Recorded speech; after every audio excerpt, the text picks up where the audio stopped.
Hello, all. Welcome back to the Best Self Therapy YouTube channel, previously known as Exposing Grief YouTube channel. Same person, little bit of a different mission, but we will still be addressing grief and exposing it for what it truly is, which is a natural, healthy way of living and loving. And in doing that, we're also going to talk about other life stressors, transitions, whatever it might be, that can also bring grief and provide you with the tools and the skills to allow you to effectively navigate it so you can start living a better life as your best self. So, happy February. You know, I like to do themes here. So, this idea of the month of love, I want to talk about self care and what that is. And I think I've addressed it here in previous videos, but I really want to focus on how do we determine when we need self care. Oftentimes, we recognize it when it's too late. So, I want to provide you with some of the maybe warning signs, may not be the right term, but some of the things that you might be experiencing that would make you take a step back and go, I might need to engage in a little bit of self care. And then I'm also really going to walk you through this self care assessment that I've referenced in previous blogs. And some of those blogs will be posted in the show notes below. So let's dive in and talk about what do we look for to let us know if we need to engage in self care. So, when do we engage in self care? Let me tell you, I'm going to give you the classic therapist line because there is truth to it. Self care is always beneficial, whether you're struggling or not. And we'll talk about frequency a little bit later on in this video. So I'll just blanket statement with that of self care can always be of benefit. And it is not typically a regular practice for a lot of people. So if you fit into that category, I want to provide you with some, again, warning signs aren't the best word, but some things, symptoms you might be experiencing that would let you know, okay, maybe I need a little bit more self care and taking care of me. And that first one and the biggest one is going to be burnout. If you're experiencing burnout in your personal life, but particularly your work life is usually where it'll show up more often, that's a pretty telltale sign of, okay, I need to make some more time for me. So, burnout can manifest as irritability, compassion fatigue if you work in a caregiving field, whether it's therapy, hospice, you're a caregiver for a personal individual in your life. Compassion fatigue can be a good one. Physical fatigue can be a sign of burnout, and also just lack of motivation. I don't care. I don't want to get up. I don't want to do anything. Meh, I don't care.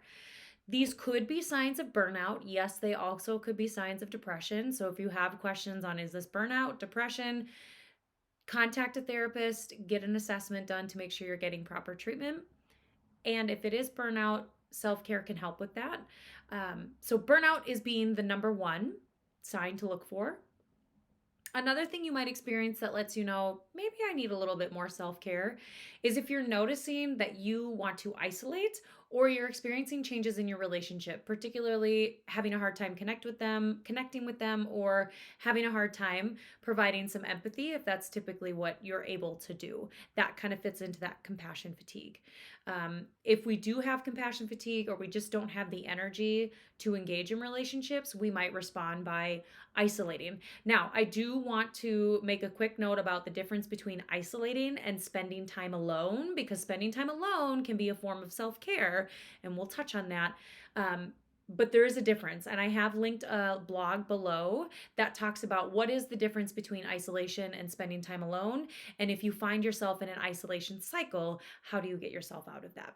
So that can be another thing to look for if you're wanting to isolate or you're experiencing changes in your relationships, particularly how you're interacting in them. Another thing to keep in mind, and kind of the last big thing to keep an eye out for as a sign or a symptom that you might be needing more self care, is if you're finding that you're engaging in more unproductive or unhealthy coping strategies. So, if you find that you might be drinking more or using other substances to kind of help relax and unwind, if you're finding that you're mindlessly scrolling for hours on end or just binge watching Netflix shows, yes, binge watching shows, or maybe not so much binge watching, but watching a favorite show could be a form of self care as long as it is intentional and mindful. When it becomes mindless and we kind of lose hours by doing it, that's where it might be shifting a little bit more to an unhealthy coping strategy.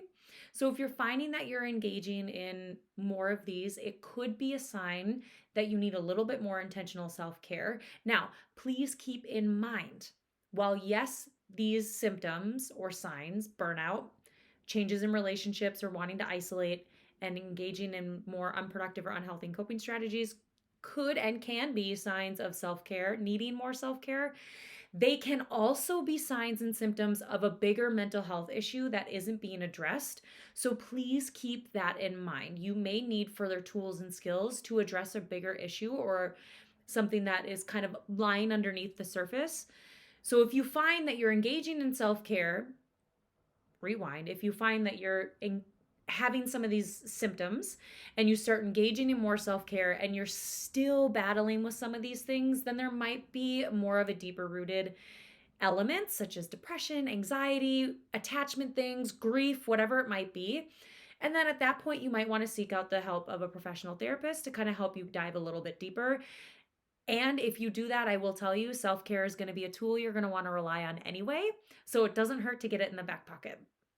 So let's talk about frequency next. So we know what signs and symptoms to kind of look out for. Great. Those are there. How often do I use self care? Let's talk about it. Okay, so how often should I engage in self care, and where and how do I engage in self care are some of the most common questions I'll get when talking about self care with my clients or just people in my personal life. So, ideally, we would be doing something, a little something for yourself every day. If you ever have heard the question of, I think it was a research study or something, I had come across it a while ago and it asked, when was the last time you did something to make yourself happy? So I will ask you that same question. When was the last time you did something to make yourself happy? If you don't have an answer right now, that's too long, which means you haven't done something in quite some time, or at least not soon enough. So, this idea that we should be doing a little something for ourselves every day if we can. However, if that's not your norm, which that's okay, it's not the norm for a lot of people, so you're not alone in that. We want to slowly start integrating self care into your routine and into your day to day. So, we do that through setting SMART goals. That's what I talked about in my video last month. I have linked it below so you can refer to that on what SMART goals are and how you start setting those around engaging in self care. But we want to start small, right? So it might be, okay, I'm going to try engage in self care one day a week and go from there. And as that starts feeling a little bit more feasible, then I might do 2 days a week. As that starts feeling more feasible, I'm going to do 3 days a week. But we want to make sure you are getting some regular time. If you think, well, okay, Britt, but I'm just going to forget. Like the day goes by so quick. And then before I know it, I'm going to bed and I didn't make any time for myself. Again, not uncommon, very natural, very typical. So then it might be scheduling it in your day, putting a timer of pausing and going, oh, okay, this is my moment to have self care. Or use your drive time. I know there's a lot of individuals that's like, my day is so busy, I can't carve any more time out. Okay. Is there time that you're already using that you can expand on? Drive time usually is very common. You have to do that drive time anyway. So, can you carve some time out in that drive time to use as self care? Whether it's listening to your favorite song, listening to a podcast, just driving with your windows down if you're in a state where you can do that right now in February. Surprisingly, Minnesota, we might be able to. This has been an odd winter. But expand on the time that you're already using and try and integrate self care that way. So, use SMART goals. The video is in the box below on what SMART goals are, but slowly start integrating self care into your routine if it's not a norm. That way, it can start becoming a norm. All right, let's answer that second most common question of how do I know where I need the self care, like where in my life, and what the heck does that look like? So, in previous blogs, and I'll link it below, it's linked below for you. In previous blogs, I've talked about this idea of a self care assessment. And in that blog, it'll also talk about what I mean by self care, like how we actually define self care. So, be sure to check that out so you know what I mean by self care.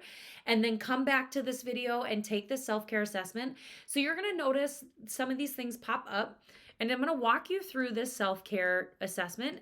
If this is something that you want, please let me know and I am happy to forward it to you. You can email me. My email and contact information is below, and I can send this your way if this is something you're interested in. So, looking at here, so this is the first page. So, you're going to go through this whole assessment. It assesses the 5 areas of self care. If you don't know what those are, refer back to the blog, it's in there. But it refers to all 5 areas of self care and it helps you rank them on how well you're doing in that area. And then it also helps you identify where in that area you would like to improve. So, if we look at this first one, physical self care. So, you're going to walk through and go, okay, I eat healthy foods. I do this poorly. I do this okay. I do this well. Check 1, 2, or 3. And then, is this an area that you want to work on? Take care of personal hygiene, exercise, wear clothes, all that. So, you're going to walk through your physical self care, rank yourself from 1 to 3, and then identify, is this something, an area within physical self care that you want to work on?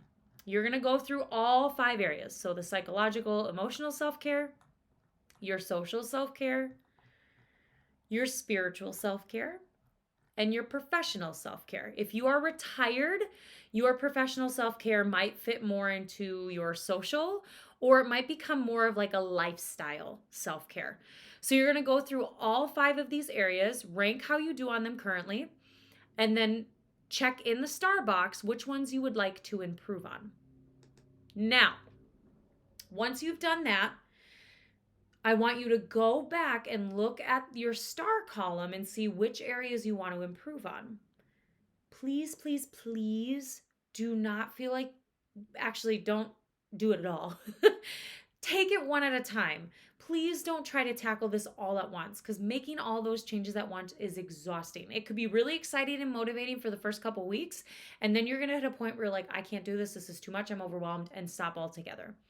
So, if you have an starred area in the first form of self care, physical self care, that you want to improve, start there. Or look at all the areas that you do want to improve on and go, which one is more important? Which one would you like to place first? And then start there. Use the SMART goals to help you improve that and apply that to the self care. So that helps you figure out where within the 5 areas of self care are you doing really well in, and where might you want to improve. So that answers the where. And then how we start to explore, okay, if I want to improve my exercise, how do I want to do that? Do I want to walk more? Do I want to do yoga? Do I want to join a gym? Right? You can start exploring what your self-care for you looks like. So walk through this, see what you come up with. If you have questions, let me know. If you want this actual physical copy of the self-care assessment, please email me with the contact information below and I'll get it sent your way. Okay. So we know the 3 main signs or symptoms to kind of keep an eye out for that might let us know I need a little bit more self care in my life. Burnout, changes in your relationships, particularly how you're engaging in them, or if you're finding that you want to isolate. And then if you're engaging in more unproductive or unhealthy coping strategies, these might be some warning signs of, okay, maybe I need a little bit more self care in my life. Please, please, please keep in mind that there could be more of an underlying deep rooted cause that isn't being addressed. So if that is a question, you can reach out to me and we can assess that together. Or if you already are working with a therapist, please connect with your licensed therapist and see what else might be going on. Otherwise, start engaging in that self care either way, really. We know frequency, how often we would hope to be getting more self care in your routine. Refer to the SMART goals video to kind of help you slowly integrate it if self care isn't already a norm in your day. And then we also know how to start figuring out how and where we're going to implement that self care through that self care assessment.